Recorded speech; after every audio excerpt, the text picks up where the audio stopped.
what this panel is going to look at is what is the future of faith-based organizations and why it's so important to engage these organizations in global missions, not just local missions, because we all know there's plenty to do at home, but why is global missions so important to a faith-based organization?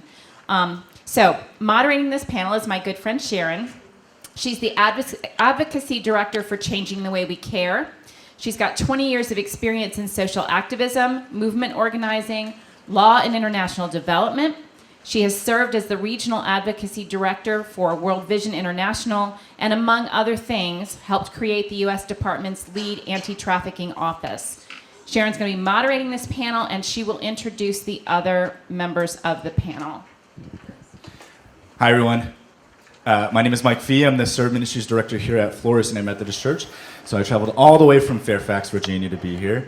I've spent the last 9 years serving in local church ministries, doing various types of mission work, youth work, intergenerational, cross-generational work with missions and outreach. Good morning. I'm Nancy Robinson, and I am currently pastoring a church in Richmond, Virginia, but I recently retired from the General Board of Global Ministries, and I had served as a missionary, most recently in Sierra Leone, West Africa. And I was born into mission. My parents were missionaries in what is now Zimbabwe, was Southern Rhodesia, and lived there the first 16 years of my life and experienced all kinds of cross-cultural and strange and interesting things. But I had wonderful parents who taught me a lot about what I'm going to share with you this morning about being in relationship.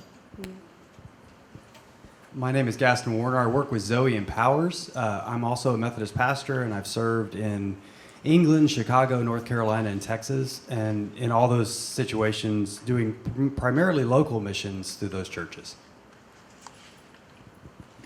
And I'm Carol Cartmill, and I serve as the Senior Director of Mission Ministries at the United Methodist Church of the Resurrection in Leawood, Kansas. I've been on staff there for 20 years, so I don't really remember my life before then very well. But I've been since I've been at Resurrection, I've worked in leadership development, spiritual gifts ministry, discipleship, and now for the past 8 or 9 years in mission ministries.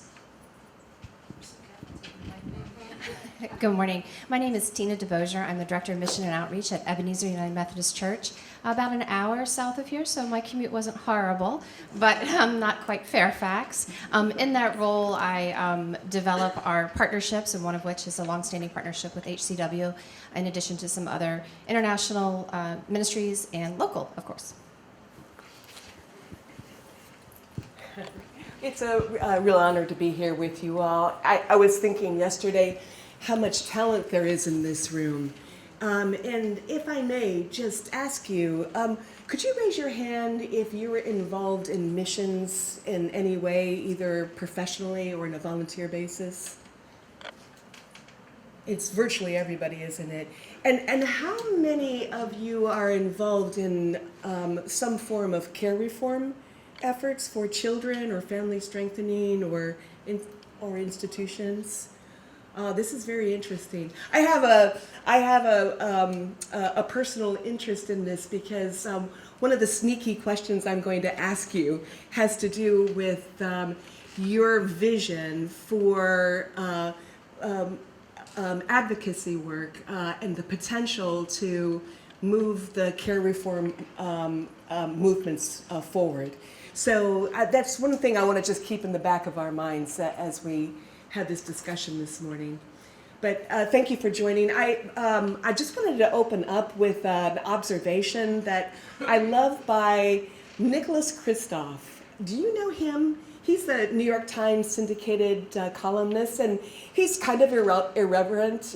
He's a human rights activist, and he's been on the forefront of opening up many human rights movements and being a voice for people who are forgotten around the world. He's extremely intrepid, and I really admire him.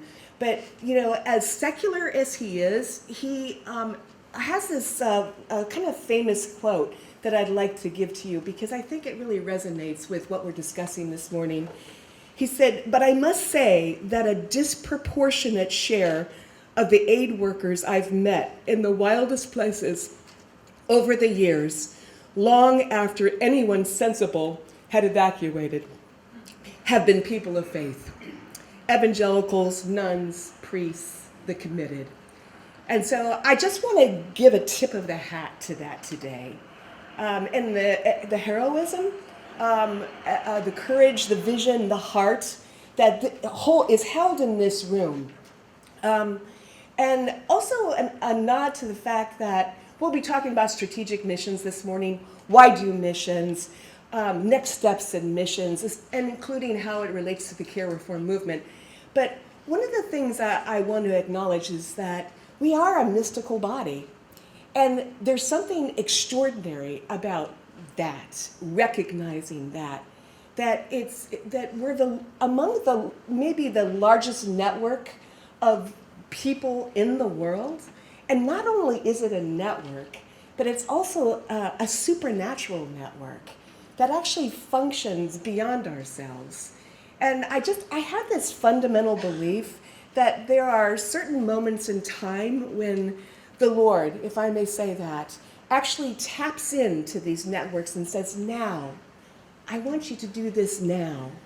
And so I'm thinking about the now moment, and as it relates to missions, what that means, the now moment for care reform, and what that means, and family strengthening. So with that, a little bit of an entree. One other thing I wanted to acknowledge too is the extraordinary generosity of people of faith. I was just in preparation for this panel this morning, I was reading up on some Gallup polls last night, and one of the conclusions that is made by the Gallup polls when they look at volunteering trends and donor trends, they conclude consistently that it's people of faith who donate more of their income to charity and volunteer more of their hours than any other group in the United States and abroad. And this includes providing charitable safety nets that depend heavily on religious donations and volunteering across the world. So with that nod, if I could just throw out this question to you. Why encourage members of your congregation to engage in missions organizations and missions work rather than say, local community work that's closer to home? And anybody can dive in.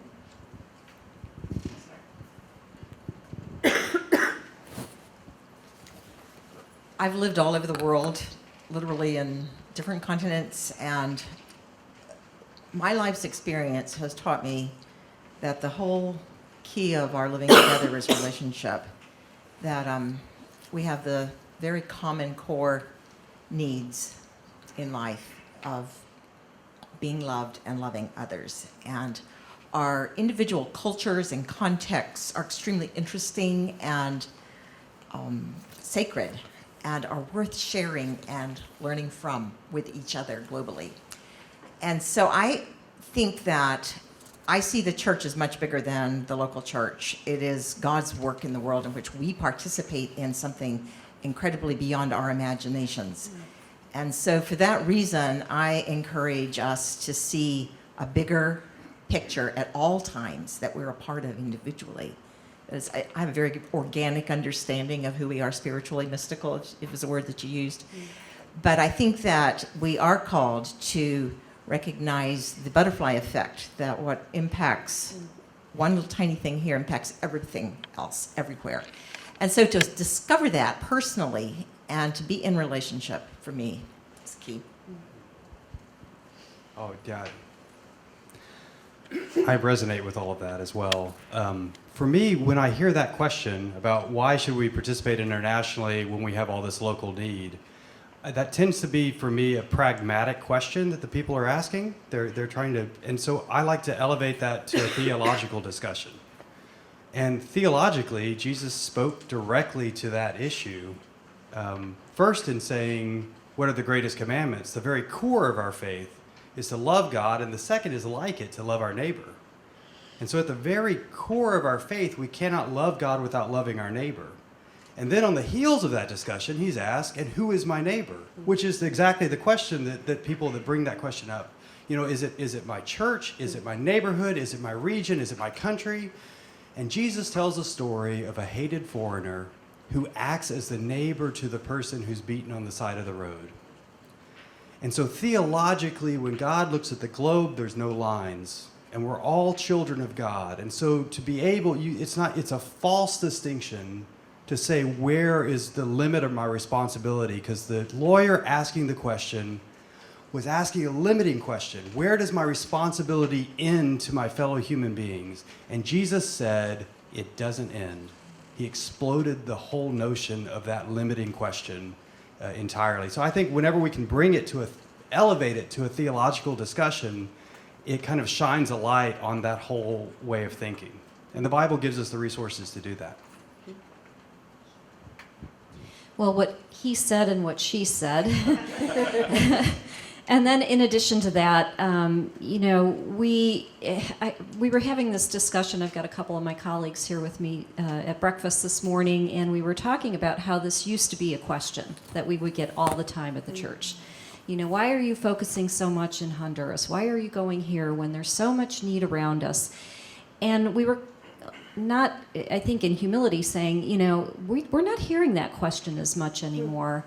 And I think it's because of the way we have presented the world to our congregation and our interconnectedness, and those who have experienced serving on the global field, and being able to come back and share their stories of what that's meant and how, truly God doesn't see the barriers that we see, and everything that we do in this world is so interconnected.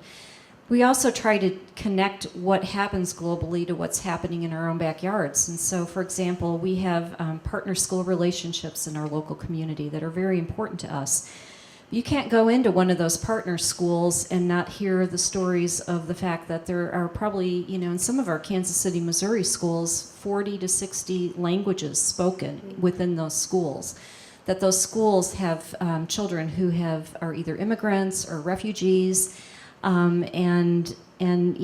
It just being able to see how very much we are a global connected society is just incredible. I remember when we were the Syrian refugee crisis was very much in the news.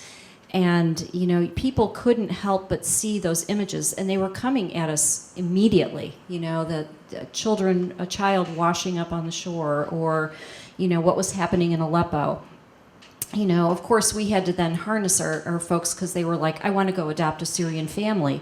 It's like, okay, slow down, But I think all of that has contributed to the fact that our hearts have expanded over the last years. And so, then for us as leaders in the church, it becomes our responsibility to help make those connections deep and meaningful and relational. But I really feel like, there is an opening there, that we haven't had to ask or fight that question as much as we have in the past. Just ditto everything that was just said there. I'm actually taking notes for myself because I'm here to learn. So a couple things that stuck out. The no limit to our responsibility is key. And when we talk about local missions versus international missions, I don't think it's an either or. It should be a both. So if your heart calls you to go to some faraway land and support teachers through a program or care for children, then when you get home, you have, 51 other weeks in the year where you should be doing that in some capacity. And as a church, it's our our method, our mission to guide you to do that locally.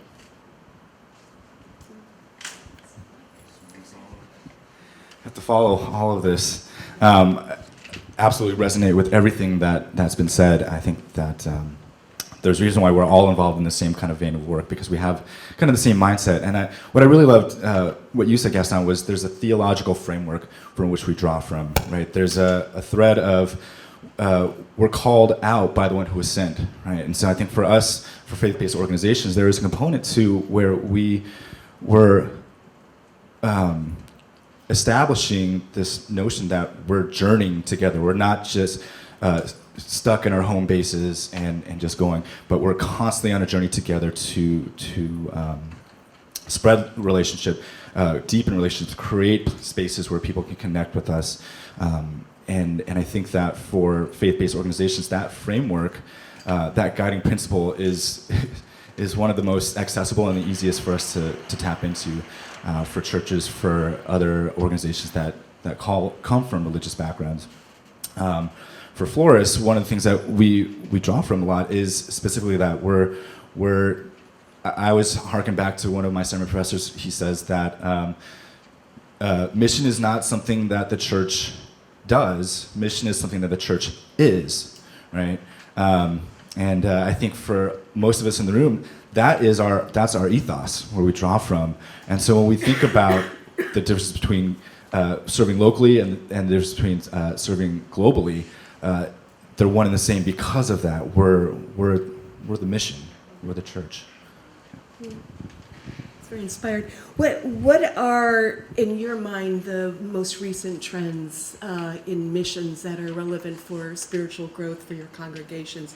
What are you seeing within the people who are committed to missions in your congregations? What's the impact for them and their spiritual development? Is there a particular thing that you see in particular that emerges when people engage in missions among your congregations? For me, it is the lesson, it's not all about you. I think that biggest spiritual impact is the recognition of listening to the other regardless, putting aside all your preconceived ideas, expectations, and being open and available for the Spirit to bring a newness, a transformation into the life of who we are as the body of Christ in the world. And I think missions offers that opportunity to be able to do that. It starts at home, though, because we have to really practice getting over ourselves.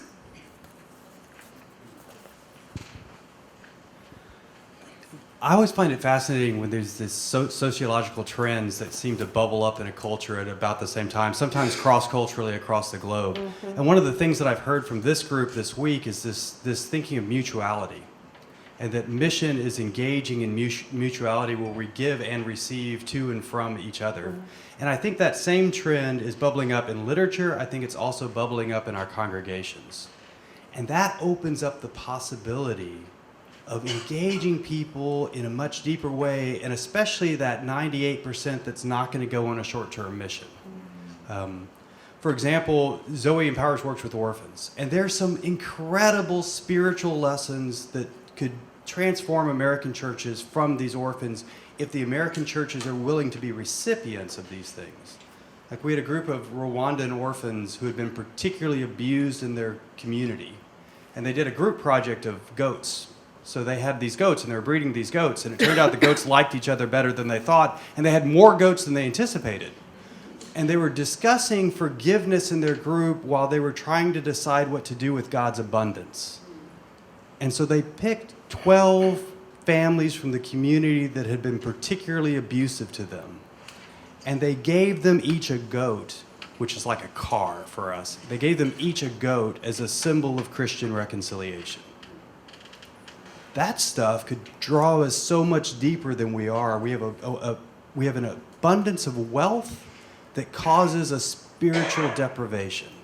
And that you've seen that in cycles with the Bible going throughout the Old and New Testament. And the orphans are walking in the wilderness, trusting in God, and can teach us how to trust in God in ways that we lack. And so opening up to that possibility of mutuality. But to do that in our congregations, we have to think more of our congregants. So instead of coddling them, I think we raise the bar and allow them to rise up to the level of expectation. When we have failures, let's share the failures with them. They're in business. They know things fail. There's no need to hide those things from them. But to treat them as intelligent men and women who are engaged in the world, and they're fully partners in the church's mission instead of trying to sugarcoat how the missions go along. I just think that's critical for us.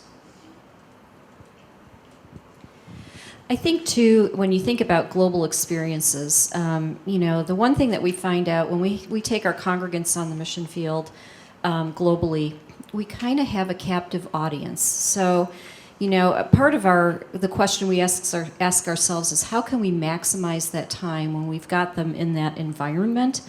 And so we're very intentional and strategic about reflection and talking through together as teams what we're experiencing, where we're seeing God at work, what the challenges are, being really vulnerable to say, I saw this today and it really, it just really assaulted my senses, or it broke my heart, or, for us to be able to have those open discussions while we're there. You don't get in our society anymore too many opportunities to be unplugged, and so we're going to make the most of that when we are there in the field. And so from our preparation before we leave to our very much our time in the field, and then connecting the dots when we get back, it's really about helping people to spiritualize and internalize what's happening, and then opening it all up, obviously, to the work of the Holy Spirit, who ultimately does the transformation work. But how do you create that environment? And for us, it's not about let's go off and do in this day. We get up, we rush around, we go out and meet with whomever or do whatever project. We're going to start the day in prayer. We're going to talk about here's what you may encounter. We're gonna give people space when they get back to say, okay, what happened today? What did we see today? How did we experience what happened? And what does God want us to do with that? And that's a part of the development piece for us. To the question, one of the things that we love to see when folks come back from mission trips is the removal of this otherness. So we send people and they believe they are going someplace and there's this great distance between us and they are going to be of some service, but to others. I love to see that removed, and we recognize that some things are universal. Across the globe, moms want to care for their children. They want their children to be safe. And men want dignity and they want to be able to provide for their families. And removing that otherness and kind of laying bare, and like you said, kind of unplugging allows us to do that when we remove all of these things that we wear in our society and we just get back to our basics. I think that is one of the most beautiful growth areas when folks return.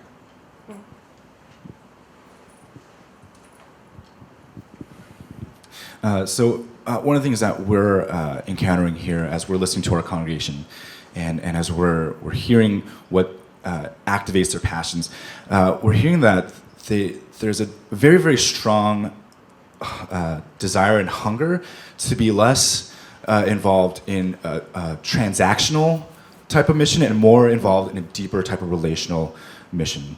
And what that means is there's a very strong desire for the folks at our church to be to connect in a deeper way, not just going to complete a project, like you said, go someplace, hammer some nails, and call it a day, but actually find ways to spend time in relational space and encounter the otherness in someone else, to get to know their world and for them to get to know ours.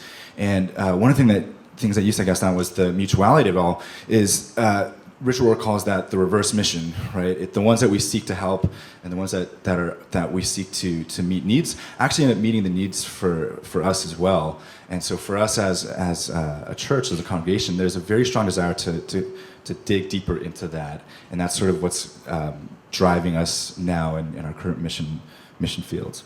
It's such an interesting phenomenon, and it goes back to this idea of mutuality too, doesn't it, and connectedness.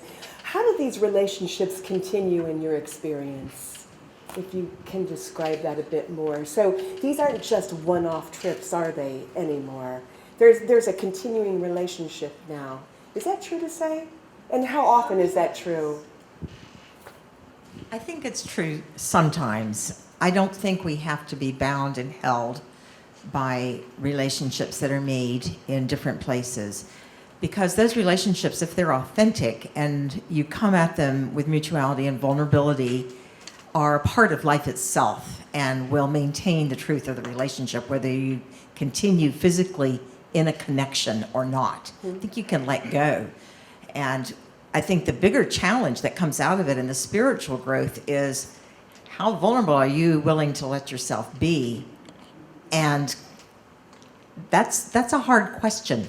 And I think that's where spiritual growth happens, because you become transformed, and who you are, the being mission, shows in whatever context then that you find yourself in, and you go to deeper and deeper depths of living with that new understanding of being vulnerable with each other. I mean, when I went to Sierra Leone and I had this tag, missionary, and it was a year. The bishop told me, he says, I said, what is it you really want me to do here? And he said, I want you to take a year and do nothing. Well, you know, that's kind of an interesting concept. Do nothing for a year. Just learn to live here. And in that year, I made friends. I learned how to live without water and electricity in my house, which wasn't plumbed or wired, and how to live. And the women of the community taught me, but the biggest piece for me was saying, I'm a woman that needs spiritual life and feeding and learning how to live here. I don't know how to do this. And coming among other women who, in my vulnerable place, being willing to receive what they taught me, changed me. Like we said, you know, it changes you more than you have anything to offer. But being in mission is being. You know, if you can forget the word mission, our mission or our calling is to be with each other. I would really like to just tag on to that, and both of them really. A number of ethicists have outlined a kind of phenomenon. The people that live in economic deprivation. Now, beyond a certain level, when you get into extreme poverty, you have a lack of social connections as well. But just above that, but still in poverty, there tends to be social wealth because people need each other. And when people need each other, they tend to seek out engagements with other people because you have to have each other to actually survive. And then in wealthier societies, as people accumulate wealth and they accumulate position and power, they begin to see other people, instead of opportunity, they begin to see other people as threat.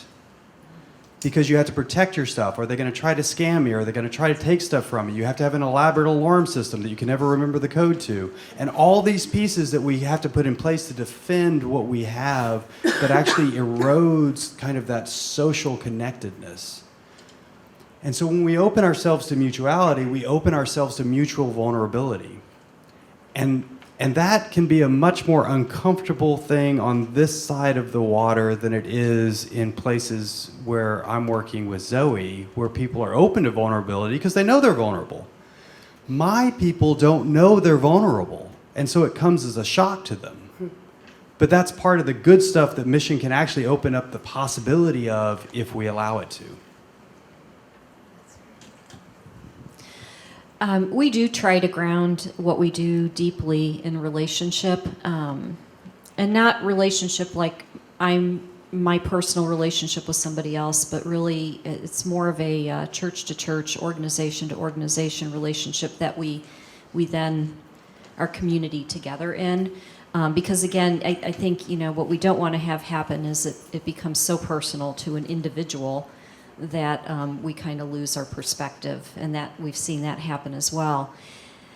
But, you know, the relationship piece to us is the ground where the formational stuff can happen, where the mutuality can happen, because how do you ever get there if you're not in relationship with one another? How do you ever get to honesty? How do you ever get to truth? You know, we can have these masks, these facades that we put up, and you know, we don't always recognize when we're going into a situation how we're being viewed, and I know that it takes time for those barriers to really evaporate, and you can't do that until trust is built, and you can't build trust unless there's relationship. And there again, that vulnerability to say, I'm coming in, I don't have the answers, I can't explain, or in our American type A personality, I can't plan your way out of a situation, but I really have to allow myself to be completely stripped bare, open, vulnerable, and learn and watch, and then share something of myself too, and share my humanness. But for us, that's got to be the foundation. All of the other stuff will be added on, but until we can get to the point where we can sit across from each other, wherever that may be in the world, and just look each other in the eye and have a real, spiritual heart-to-heart conversation, we're not going to get to the rest of it. When I think about relationships between our church and organizations, I'm very guarded with who we choose to go into relationship with, because a relationship is a big investment, and if we're going to do it and do it well, it is a long term. There is no end to it, and I want us to be all in. And I know that there are thousands upon thousands of wonderful opportunities in organizations, but I also recognize that we're a church with a certain capacity, so we are very particular who we go into relationship with, and work at maintaining those relationships.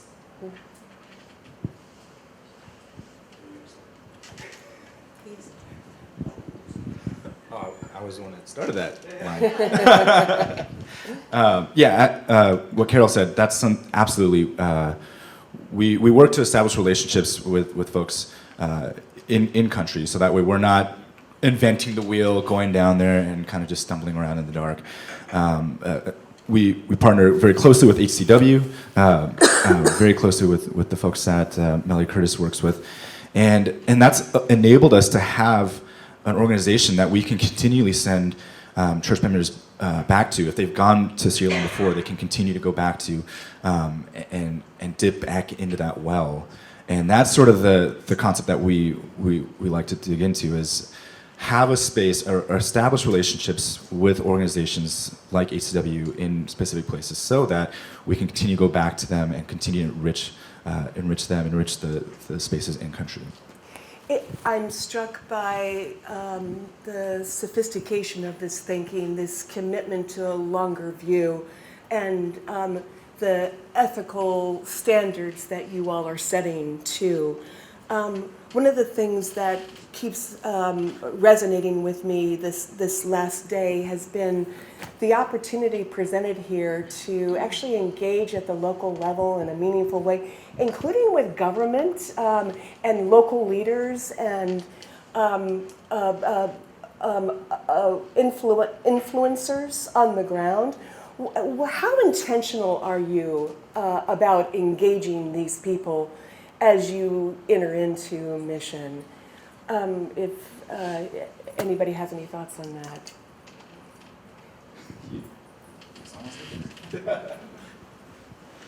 So, government for us is always a very valuable partner in all the countries we're in. I mean, Mugabe's government in Zimbabwe was an incredible partner for Zoe. And some of that is the way that it was framed. First of all, it's an all indigenous staff. Everyone serving is from the country where they serve, and we usually partner with a local organization, so it's more like a franchise. So the government sees it as a local endeavor and not some outsiders coming in to teach them how to do it. And that, I think, is pretty critical. So having a strong local partner that's been there for a decade or more and already has respect and already has connections in the government just changes everything. And then our staff, before they go in, they're very politically savvy, and they know that politicians need to be able to show that they're moving the bar in various areas. And so before we go into a community, we're talking to the government, the informal government, village chief and all those things, and the formal government, the regional representatives. So we do both of that. And they invite us into the community, and then they can take credit for the success, which is great. It cost us nothing. It helps them. They grease the wheels for us in every way that they can, providing free training.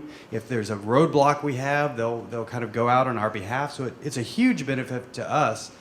it's an enormous benefit to them because they can tick the box on housing, on food security, on health and hygiene, on education, on business development. These kids go from being beggars and sometimes thieves to entrepreneurs and employers, so it begins to lift the whole economic system of the village. So being able to actually show results and share the results, it just makes government an easy partnership. Whether you're in the US or Europe or Africa or India, it seems to kind of work in a fairly similar way. Obviously local differences, but 10,000 foot view is pretty similar.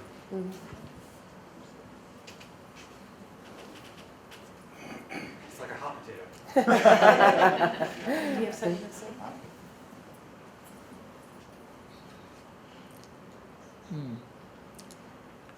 I feel very cautious about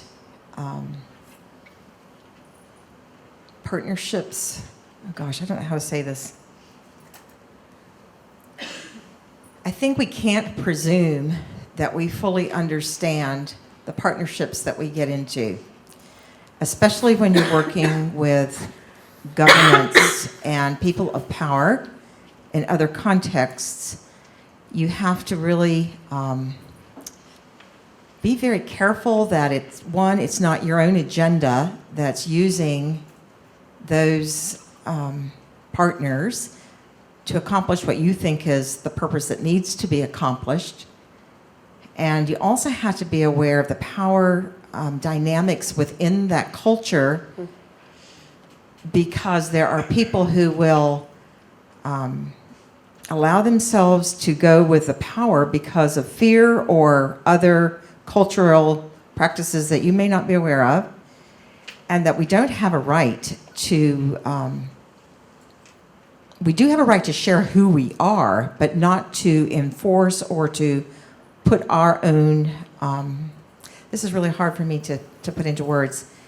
You have to be extremely sensitive that you are not trying to propose your own agenda, is what I'm trying to say. And I think we do that subconsciously, out of goodwill. We think it's goodness because we see it as good, but sometimes what we see as good is not good. And letting go and letting somebody else have those controls may turn out entirely different than you ever imagined, but it's ethical.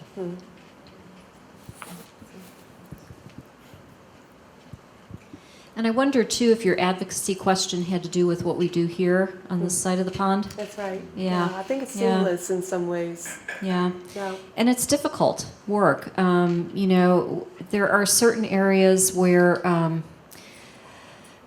okay, so we're a local church. We're in a very red state, Kansas. We probably have about, at least as best as we can guesstimate, you know, probably 60% Republican, 40% Democrat is the makeup of our congregation. And so we kind of start there, though, with trying to push a little bit.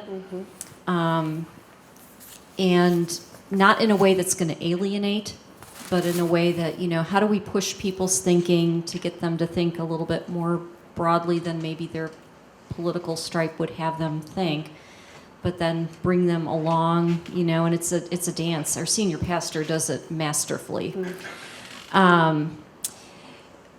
But we've also been trying to figure out how we can more fully live into the advocacy space here at home, and you know, and quite frankly, we have a lot to learn.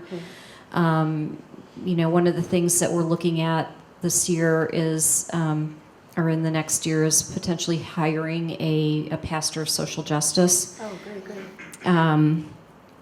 That can help our church in that realm. We've been doing some things locally with state representatives. We, you know, around certain issues, we'll actually post letter templates on our website and say, you know, you can edit this and send this to your state representative. You can send this to your local senator, you know, and congressperson. You know, I know who represents us here in Washington. I've sent letters, I've met them, you know, but again, and I think we have to figure out, because I think the church needs to figure out its space there. We can't be separate, but how do you, I think navigating that space and navigating it well is something that we're very interested in growing in. Can I ask you, if I may, just jump in on that? How much of missions is oriented towards advocacy work and justice-oriented work these days? Is it one of the trends you're seeing right now? And who's embracing it? Yeah, I can only speak for our congregation. What we've really been doing a deep dive is around racial equity, and really helping us to own our place in that, and how, sometimes I think we've been, especially if you're white in America, I'll just say it, we've been in this space where you can sit back and say, well, that happened, then. And we don't always realize that it's an ongoing and present reality, that the decisions that were made, we have to own those. Even if we didn't make them ourselves, we have to own those, and we have a place in changing those. And so many times when you peel back the layers and look at the laws, you see, okay, that doesn't promote equity. And it can be something that people don't even realize exists. So part of what we've been noticing or really waking up to even more deliberately as a church is our role in educating people and saying, you've got to know the history of where you live, and you can't escape your place in that, and so whether it's redlining or whatever it might be, how segregation still has its tentacles in mass incarceration, and how it has its tentacles in the education system and inequity there, and all of those things. We've got to figure out how we can play a more active and real-time role in that and see our today responsibility in that. I'm going to just jump in here with some very big observations, and I hope they're not overreaching, but my experience these last 20 years has been coming alongside faith-based communities to engage in advocacy and justice work for human rights internationally. And I'm so interested in this issue of how people of faith actually enter into this conversation and are major influencers, including in America, for international justice issues. And if I may say, I'm just going to throw some things out to you.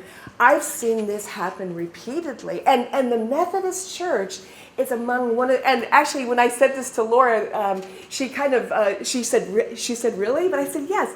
The Methodist Church is one of the they're an early adopter. I was doing work in the Senate for years. And then I was working with World Vision too, overseas, doing systems reforms and advocacy and justice-oriented work in the Middle East and Eastern Europe. But what I saw repeatedly was that these early-in denominations, like the Methodists, the Lutherans, the Presbyterian Church USA, the Mormons, the Catholics, the social justice networks among these traditions, they were the catalytic force that just cracked open human rights movements.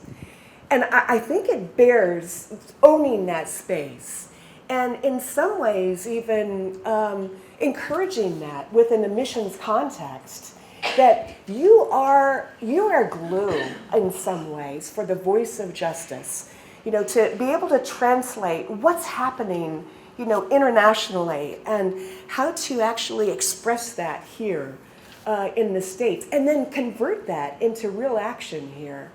I'll just throw this out to you too, from the work that I'm doing right now, and as are many of you on the care reform movement.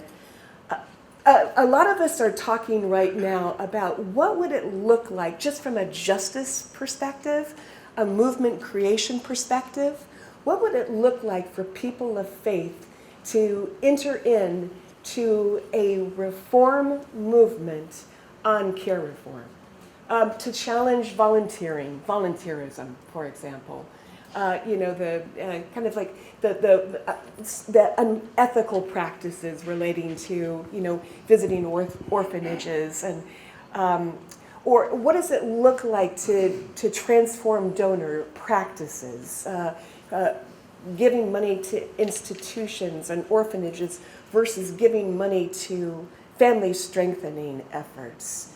So I'm wondering, there's so much talent in this room, and I'd like to just open it up, first of all, to you all, asking, do you think there's an appetite within your missions organizations and your congregations towards this discussion of how do you transform orphanages into family strengthening? Is this something that's interesting right now within, or is this within the consciousness of some of the missioners that you work with?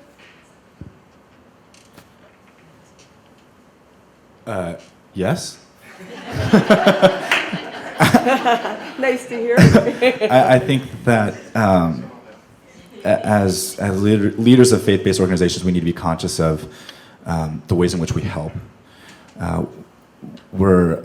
think all of us are aware that we shouldn't be doing things for people that they can do for themselves in a lot of ways, in a lot of different contexts. And I think that leads us to a position where if there's a group of people or organization that is proactively seeking to transform or proactively seeking to do that work, the boots on the ground work, then we absolutely should be partnering with them. We absolutely should be designating funds to them rather than us going in and trying to do that work ourselves. I absolutely think that's something that, from our context, is very valuable, very important, and very key for us.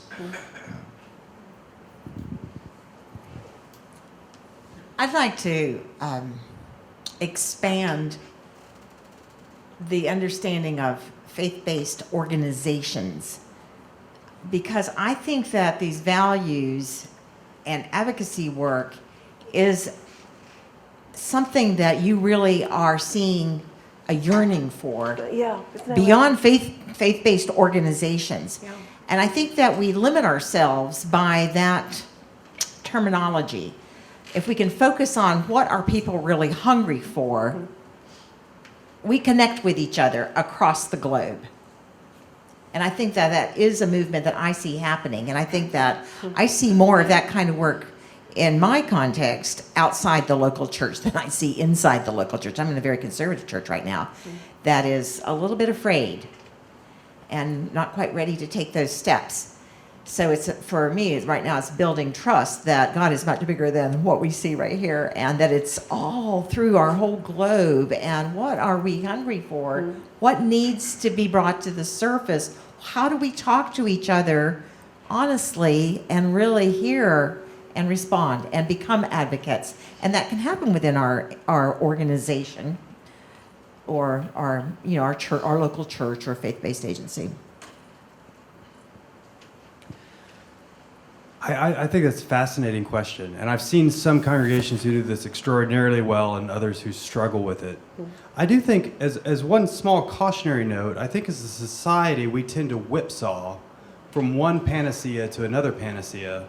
And we have to be a little careful to recognize that the problem of poverty is this enormous issue. And there needs to be a spectrum of approaches. I mean, I think Zoe's great. But Zoe can't fix the problem of orphans and life-threatening poverty. There needs to be lots of approaches that are happening simultaneously. And so as we advocate, I'd be careful not to just jump onto the next flavor of the month, but to kind of have long-term impacts and try to make organizations that maybe we've identified weaknesses, try to see if we can strengthen those weaknesses and kind of change from within occasionally. And I also agree with your point about connecting beyond just faith-based organizations, but I'm also aware of the power of particularity. So if I address a particular group, there's a responsibility there because I'm speaking directly at someone. Whereas if you open it up too much, it can sometimes dilute the message where, it becomes meaningless. I think we need both and. It goes back to the spectrum approach. We need both and. But my problem with faith-based organizations is I like to address Christian organizations and Muslim organizations and Jewish organizations because all of those have particular calls from God. That doesn't mean we can't partner across, But I think speaking directly to someone when I make a pulpit announcement, that is worthless. That's just marketing, really. When I go up and ask a group of individuals, hey, small group or Sunday school class, will you guys or you people do this? It's a much stronger ask. And so I just, just kind of throwing out those complications. Yes. Yeah, and I think for us too, it's, we feel responsibility for those of us who are in leadership. It's like God has us in this place, in this time for, it's an obligation, it's a responsibility. And part of that is our role in educating, our role in exposing, our role in advocating for, and making the most of each and every one of those opportunities. We can't be all things to all people. And that's where the prayer and the discernment come in. It's like, okay, where are we uniquely being called to make our mark, and where do we feel God is pushing us, to step out even further? And that's just an ongoing conversation too that has to be undertaken with a great deal of humility, because the problems and the issues in our world and getting at the root causes and the systemic issues and all of that is just, it's thoughtful, prayerful work.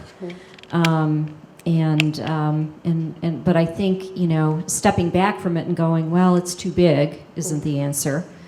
Trying to get into everything isn't the answer. It's really the hard work of just discerning, okay, God, push me in that direction of where we need to take that next obedient step. That was beautifully said. It does go back. I think we have an opportunity to educate our congregations and do it with humility, because it will be a slow process. We talked yesterday about changing mindsets, and that's a difficult task for folks who have known one way and believe that one way was the right way, for lack of a better word. But to change that mindset is where we start. And to remember, God's already at play in this. And we just need to, through discernment, like you said, figure out our role in it.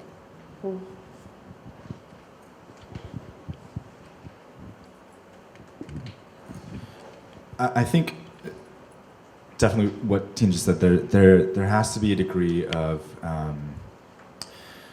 understanding you don't know what you don't know, right? And coming from that place, letting that generate that humility to say, we need to build a degree of cultural competency within our respective congregations, the respective groups that we lead, because if we are asking questions of how do we attack this problem, if you don't know the context of the cultural aspects and the nuance of where you're trying to get to, you can very, very easily end up just, like Carol said, spreading yourself out too thin, or going out and doing way too much that you shouldn't really be doing. And so there is a component of naming an issue, but also journeying with your folks to say, here's something that's going on. Let's work through this. Let's talk through this. And let's learn about this in deeper ways so that we can find a solution or people to work with to help resolve this. I'm very intrigued by this conversation. How much of the advocacy work coming from the Methodist leadership, from the denominational leadership, do you enter in with as a congregation or as faith-based organizations? Do you mind my asking that? What's the dynamic on that? And I ask you this because I just from a personal perspective, I have watched the Methodist Church, as I mentioned before, be one of the early adopters on these human rights initiatives that changed the landscape. Anti-trafficking work. It was faith-based led. It was feminist and faith-based, but it was faith-based led. The International Religious Freedom Movement, protecting all faiths, in hostile contexts, that was faith-based led, with human rights activists like Amnesty and Human Rights Watch. But the Methodists were among the first ones in. Ending the war in Sudan, the PEPFAR movement and HIV. And a lot of this came from kind of a very sophisticated advocacy perspective that was brought by the Methodist advocacy and justice leadership. I'm sorry, long way of saying, when those things are chosen, do you enter in as a congregation alongside them? From our context, I can own this. We haven't necessarily engaged in that, but we're fully aware of organizations like GBCS. I have a lot of good friends that work in that organization. We're aware of the causes that they advocate on behalf of, but we haven't quite had the opportunity to interface with them on a deeper level. There is a desire for that because absolutely, I think there are things that, in terms of policy work, like you said, advocacy is another side of this coin, and we do want to engage in that. We just haven't quite had the opportunity to yet.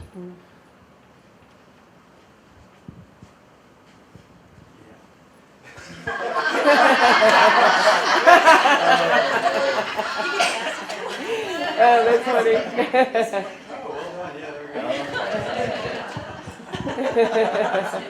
This is such a huge question. Is it? And tell me why. Tell me why. What's the? Well, I think there's so many variances. Congregations are different. The General Board of Church and Society does some thinking as an agency for the denomination, but that doesn't necessarily translate down to the local church. And I think I know you have to walk with your people. And as a leader, I think the onus is on the leadership to translate, to listen, to encourage, to challenge. But ultimately, you're not the one that's going to make that decision for them. They are. But I think the United Methodist Church is a social gospel church. Yes, it is. We are out there. And that is comfortable for some, more comfortable for some churches than others. Yes, it's actually one of the geniuses of this church, I think. Well, we shall see. Yeah.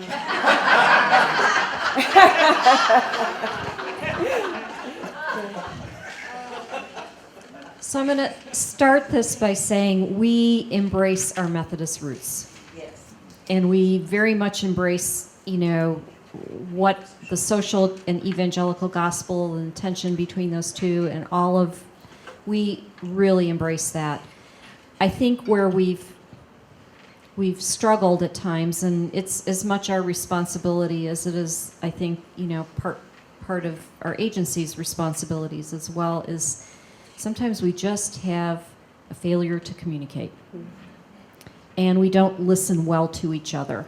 And so often, I'll just be honest, we find ourselves in places of conflict because we're not doing a good job of dialoguing together. And it feels like, this dialogue's going on here and we're in the field doing this and getting our hands slapped occasionally, maybe, because we stepped out or overstepped in there, it just gets really messy. I'd love to figure out how to do a better job of that.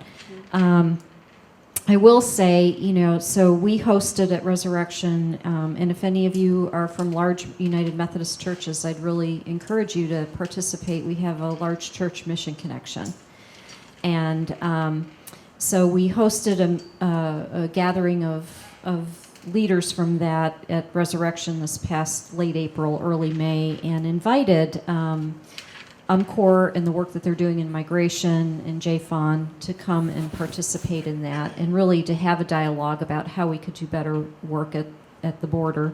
And so I'm actually headed to the border on the 16th of this month, and our church is going to really look at how we engage there. And so I'm hopeful that will be a good marriage. But I really have to, I don't know, geez, I'm looking at my colleagues. There's some really, really great things about it, and then sometimes we just don't get our phone calls returned. I think I'll echo what Mike said here. It is one of those things that you do need to tread lightly in remembering the temperature of your congregation. And obviously, we want to shepherd folks along, but do so in an inclusive manner. And those conversations are difficult to have, and we've taken steps to start having some of those conversations. And that's where you start. And again, going back to humility. Yeah, that's right. And I'll just add the power of an affinity group within a church. The Latin term is ecclesiola in ecclesia, the little church within the big church. And so having a group of people, especially in larger churches, that have an affinity and have a passion, and they come together and they push from within the church, sometimes with the pastoral blessing, often without it. But they're able to kind of operate in that way because there's a lot of power that they can wield just by rising up as a grassroots group inside the church to push that kind of work. And I want to add on to the word messy, because I think we're afraid of getting messy. And if you're in the medical arena, you know until the wound is open and you see the infection, it'll never heal. So we have to be comfortable with the messiness and be courageous to have those conversations. Would you like to? Oh. No? I just want to thank you for these thoughtful comments, and I'm going to put a personal plug in.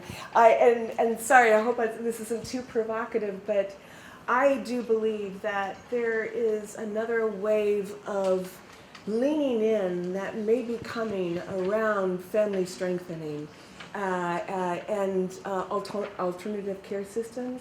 And I think the church is going to be one of the leaders in this. I mean, we've been the supporters of these systems, and we're starting to mature, I think, into another set of solutions. And I just want to throw the invitation out to live in the tension of this thing, of whatever that looks like, on reforming our efforts, on calling our congregations, our advocates within these congregations, strengthening them, and coming alongside them as this growing care reform movement starts to crescendo. Hopefully, in Jesus' name. Yeah. So thank you so much.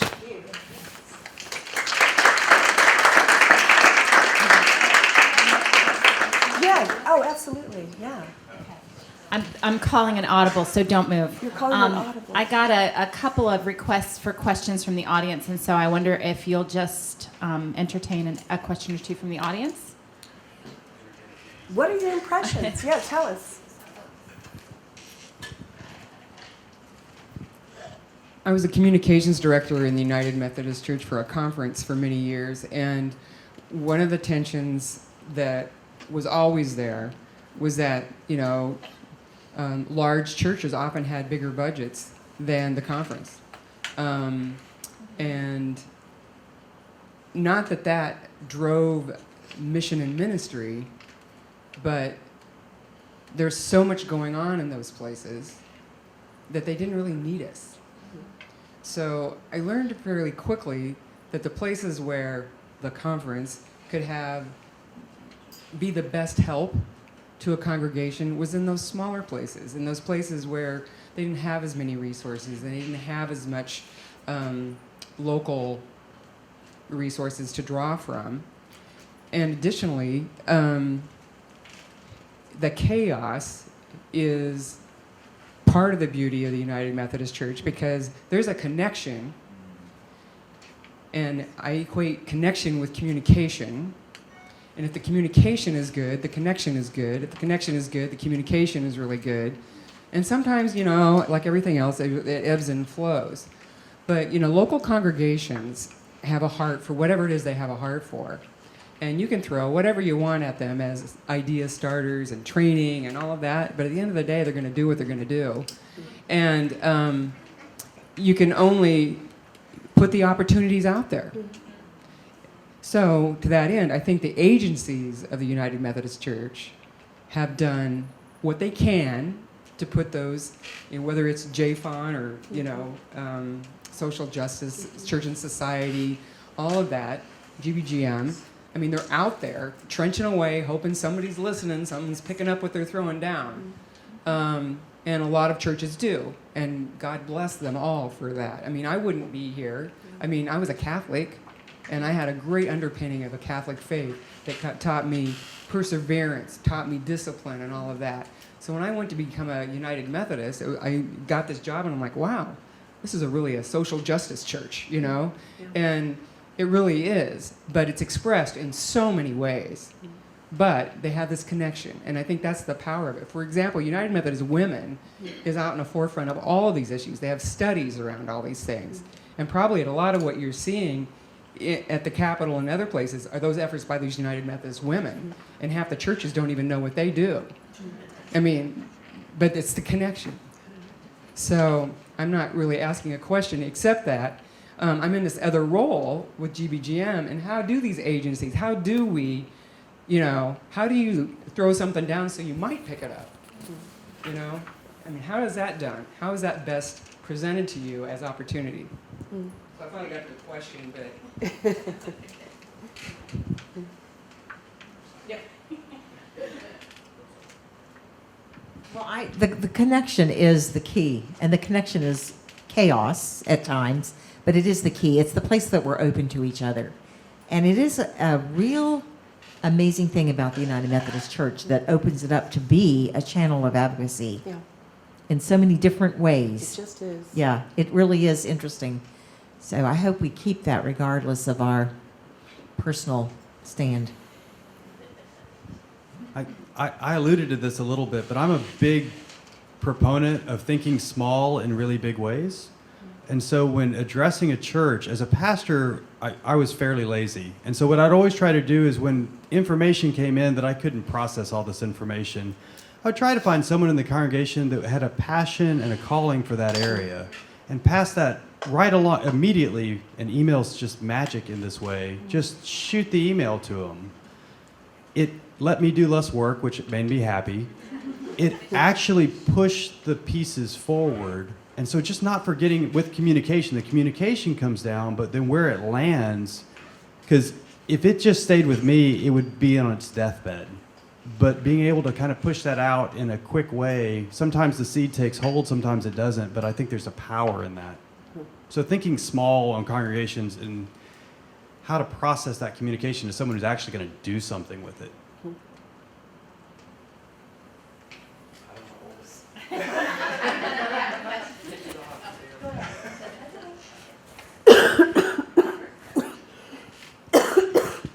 All right, so we're a Christian organization working in a Muslim majority country. And the history of our organization is that on our staff and on our staff in Sierra Leone, I would say the split between Christians and Muslims are maybe 50-50 on the ground. Here at home, we've had on our board and in our staff, we've had Jews, Muslims, Hindus, and you can go through the gamut of denominations of Christianity. So my question is, when you're talking to your individual congregations and engaging them in global mission, knowing that they're going to be encountering cultures that are not Christian, how do you engage them and interest them in the work? Can I jump in here for a moment? I just coming, I'm not a congregational leader, but coming from a faith-based organization perspective, I just came back from Kenya, and this was one of the things that we were doing there, changing the way we care, and in coalition with many partners on the ground, was training, co-training, mutual training with the Kenyan government on care reform, because they're really leaning in right now, and they want to make a big switch from institutions to family strengthening. But one of the things that fascinated me was that it was mostly Christian in the audience, but there was a really strong Muslim contingency there too. And I had these long conversations with the sheikh, who was the leader in that group, along with one of their major women human rights activists who represented them in the UN. And they said, listen, you realize that our version of kinship care called kafala, which is you do not see orphanages within the Muslim world mostly. Maybe for differently abled children, you might see it, but mostly this practice is not, we don't orphan children. We take children in because Muhammad was an orphan himself, and this is part of our religious ethos. I heard that, and it was very touching to me, and being a Christian, but also working in an interfaith capacity. During one of the sessions, I got up and I just said, in some ways, I'm really humbled by the fact that this is a religious norm within the Muslim community, and I think we should consider it a challenge to us as people of faith. And it opened up this conversation then.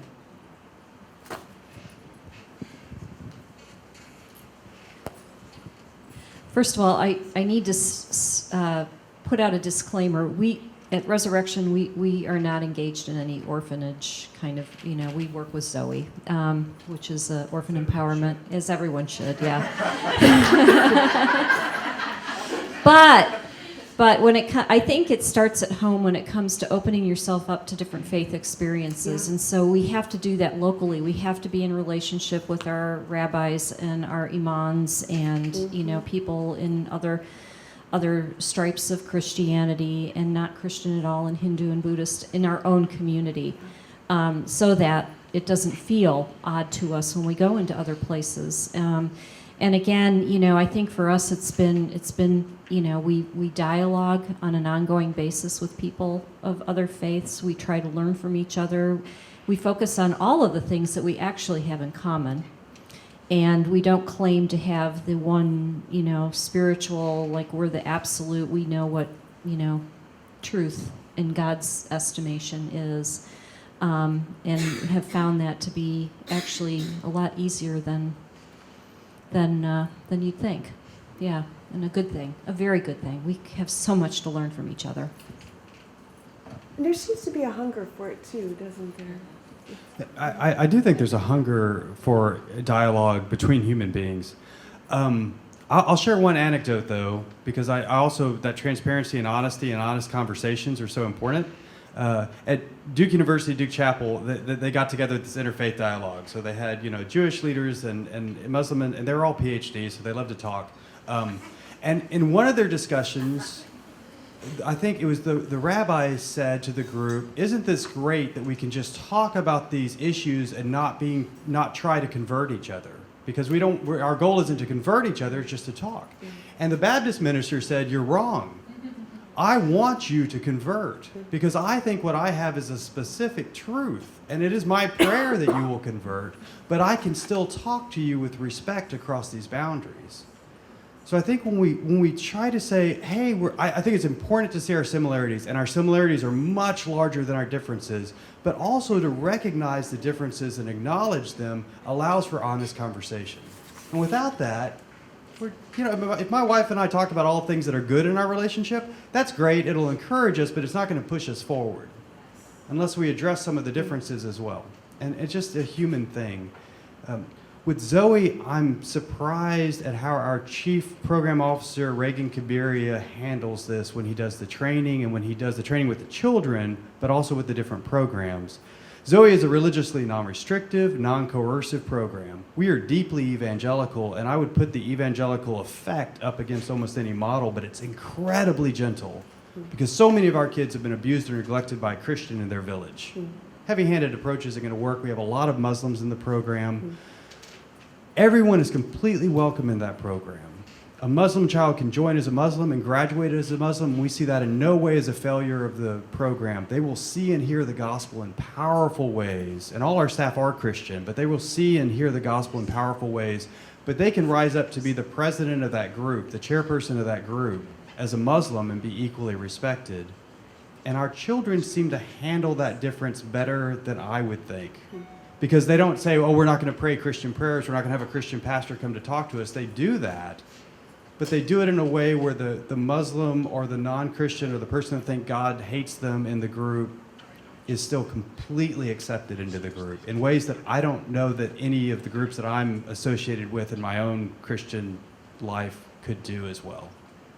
I think it's a skill that we're called to cultivate. And you either are very clumsy at it or you allow yourself to lean in on it and be trained in it too. But honesty, I think, helps. I was in Sierra Leone during Ebola, and one of the things that came out of that time frame was the interfaith response to Ebola, where the Muslim and Christian and whomever, everybody came together, the leadership. Bishop Yambasu actually headed it up, but the focus was not on faith life, it was on human need and a response and education of how we would help the people of the country understand how to address this virus and what to do. And a lot of it was through cell phones and text messaging and an educational campaign. But Sierra Leone is a little unusual in their ability to coexist. The Muslim and Christian communities, they gather together, and you will find that the Muslims know all of the Christian prayers, and the Christians know the Muslim prayers, and everything is said, and everybody participates. So there's something there that's really marvelous for us to learn from. Yeah, right on. There was one more question. Do you mind holding your question till deep dive? Yeah. All right. Thank you, panel. Thank you. Thank the panel, please.